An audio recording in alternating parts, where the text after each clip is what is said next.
Hello, this is David with Mudslinger Pottery here in Charlotte, North Carolina, and I'm out in the studio today and I'm working on what I call my chopstick bowls.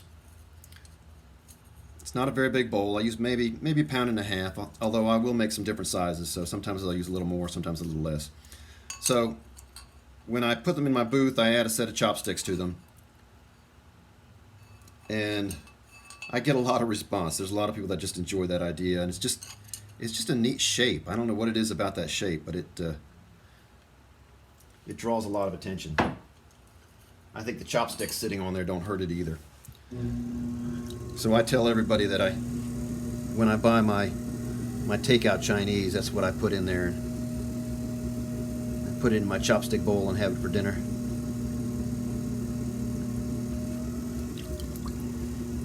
So I'm just going to open this up.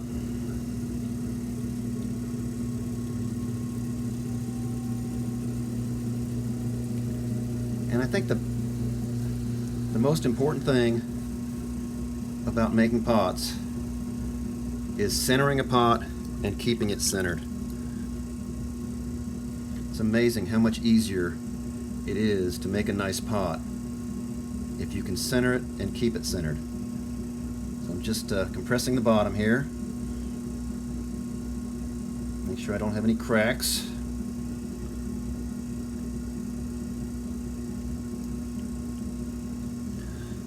After I fire it.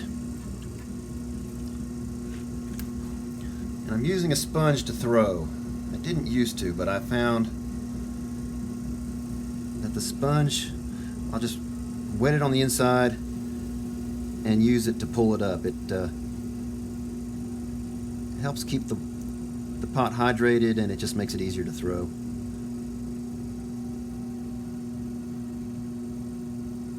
So I'm just pulling the walls up, and it'll take me a couple pulls. I had found some chopsticks and decided, I'm going to make some chopstick bowls. So I take a class down at Central Piedmont, and there is a girl there who is from China, and she was sitting at the wheel next to me, and I asked her, what does a Chinese chopstick bowl look like? Noodle bowl, I guess, technically. And I said, does it have holes in it? Does it have a divot in it where you can put your chopsticks on top? And she said, oh, no. Only the peasants would put chopsticks on top of their bowl. And the Chinese shops, they don't want the divot like I've got in mine, because for their bowls, they want them all to stack up and make a big stack and make it easier, whereas the ones I'm making, it would be a little bit harder to stack on top of each one. So I'm just pushing that clay in the bottom, and that's one of the other good things about the sponge, is it helps to force that clay in, and I'm not just cutting it off and throwing it away. I'm putting it into the pot. Pulling this out a little bit. And the thing you have to remember when you're throwing a pot and you're wanting to keep it even and keep it centered,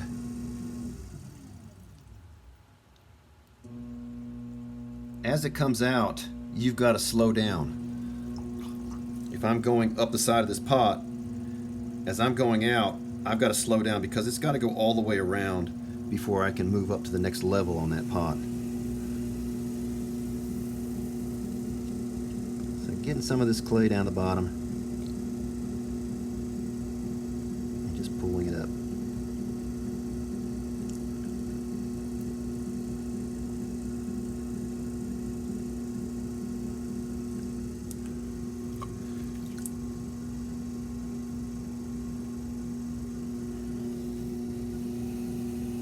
So normally when Chinese people use chopsticks, if you go to a restaurant, they have a little chopstick plate,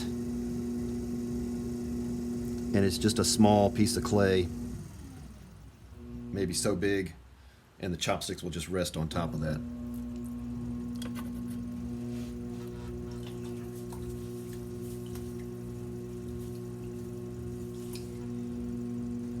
So one of my tricks, my shameless plug here, I am making stainless steel ribs. They're stiff stainless steel ribs. They're not going to bend. And they're going to last a lifetime because they're stainless steel, obviously. They're tough as can be. But they keep that edge. I've used wooden ribs before, and I love my wooden ribs. I love the look, I love the feel of them. But they lose that edge. And after a little while, you look down and it's like, oh my gosh, no wonder my pots aren't looking like they used to. So with these ribs, you're basically trimming the pot while it's on the wheel. And I'm making much thinner, much better pots. Much more even walls with these ribs. So I sell them in my Etsy shop. I'm going to post a link in the video. And it'll take you right to my Etsy shop if you're interested in purchasing one. If you've got any questions, don't hesitate to send me a message.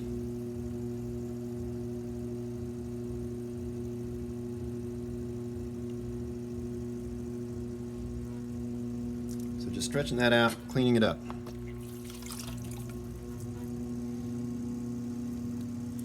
Getting the water out from inside here.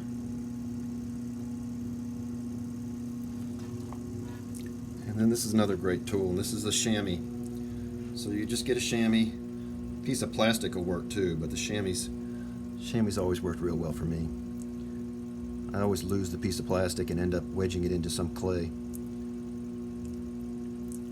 So by just running that over the top of the edge of your pot, it smooths all that clay out, gives a nice feel, gives a nice look. No one wants to rub your hand across the top of their pot and be caught with a burr or something like that. So that chamois just pushes the grog and the sand back down into the pot. So my other little trick, this is a credit card. I've got two sides to it, but I'm using this side today. And it's just a half circle cut out. And I use this to make my foot. It creates this really nice rounded foot. And the beauty of these things, these credit cards, is you can cut it out whatever shape you want. I've got a friend who's probably got 20, and he uses them for the sides of his pots, for feet, just basically all kinds of things. But it creates that nice round foot.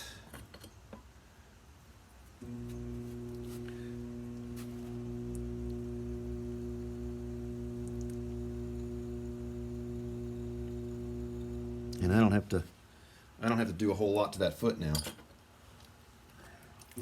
So there we go. A basic bowl shape, easy enough. And then all I do is I pick two spots, not halfway, about a third, and I just push it in. And it's a fairly large spot because I want to be able to get the chopsticks to sit right there.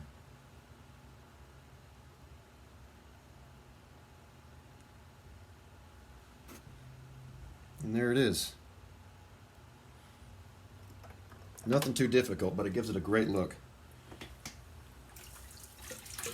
And I think a lot of times when you're selling pottery, if you can give someone an idea of what it's used for, they just seem to sell better. So I hope you enjoyed watching. I hope you can enjoy subscribe to my YouTube channel. Check me out. I'm hoping to add some more videos. I'm working hard at getting there. I'm just getting started. So there you go.